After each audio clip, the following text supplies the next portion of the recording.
السلام علیکم۔ Doctor helping health میں خوش آمدید۔ تیسری سہ ماہی ماں اور بچے کے لیے اہم۔ تیسری سہ ماہی آپ کے حمل کا آخری مرحلہ ہے۔ یہ 29 سے 40 ہفتوں تک یا 7 سے 9 مہینوں تک رہتا ہے۔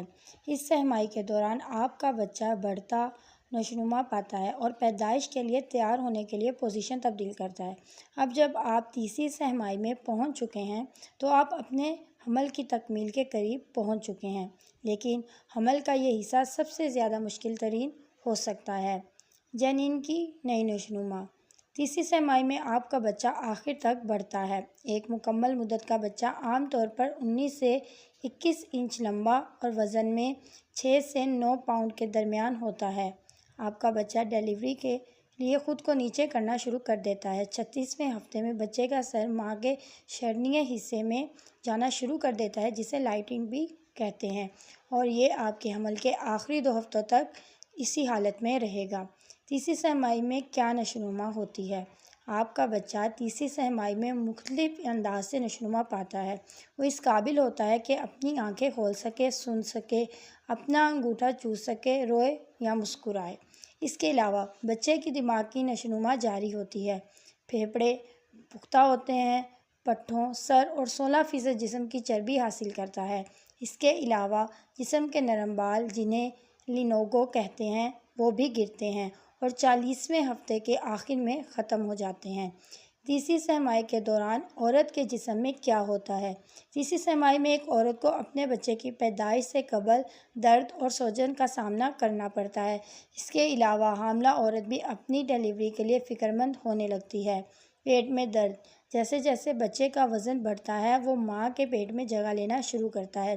اس سے پیٹ میں تکلیف بڑھ جاتی ہے اور آرام کرنے میں تکلیف ہوتی ہے۔ اس کے علاوہ سانس لینے میں بھی دشواری ہو سکتی ہے۔ کمر درد۔ بڑھے ہوئے وزن کی وجہ سے کمر میں تکلیف ہو سکتی ہے، کیونکہ بڑھتا وزن کمر اور کولہوں پر اضافی دباؤ ڈالتا ہے۔ اپنی پیٹھ پر پڑنے والے اس دباؤ کو کم کرنے کے لیے رات کو ٹانگوں کے درمیان تکیہ رکھ کر کروٹ پر سوئیں اور ورزش کا اہتمام کریں۔ تھکاوٹ۔ جیسے جیسے بچے کے وزن میں اضافہ ہوتا جاتا ہے، آپ کی بے چینی بڑھتی جاتی ہے اور تیسری سہ ماہی میں آپ کو زیادہ تھکاوٹ کا سامنا کرنا پڑ سکتا ہے۔ سانس پھول سکتی ہے، چلنے پھرنے میں دشواری، نیند میں کمی وغیرہ۔ اس کے لیے ضروری ہے کہ آپ توانائی سے بھرپور غذا لیں اور آرام کا خاص خیال رکھیں۔ جلن سے بچنے کے لیے دن میں تھوڑا تھوڑا کھانا کھائیں۔ مسالہ دار کھانوں سے پرہیز کریں۔ سینے کی جلن کی صورت میں ٹھنڈے دودھ کا استعمال کریں۔ اس کے علاوہ حاملہ خاتون کو بہت سے جسمانی اور نفسیاتی معاملات کا سامنا کرنا پڑ سکتا ہے، جن میں عصبی درد، سانس میں کمی، تناؤ کے نشانات، سوجن، وزن کا بڑھنا شامل ہے۔ خطرے کی حالت۔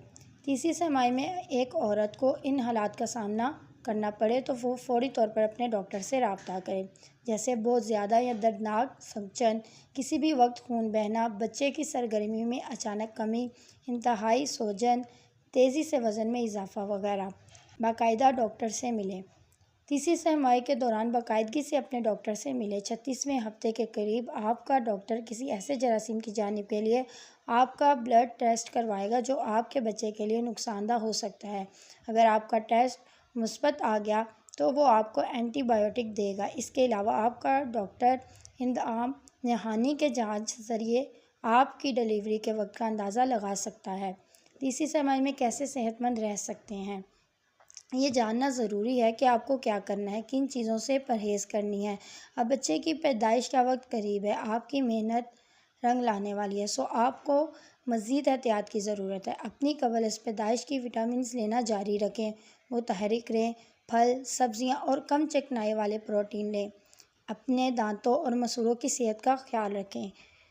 کافی آرام اور نیند لیں۔ تیسری سہ ماہی میں کن چیزوں سے بچنا چاہیے؟ تیسری سہ ماہی کے دوران سخت ورزش، کیفین کے استعمال، زیادہ چکنائی والے کھانوں، بھاگ دوڑ سے بچیں۔ اس کے علاوہ کوشش کریں کہ زمینی، ہوائی یا سمندری سفر نہ کریں۔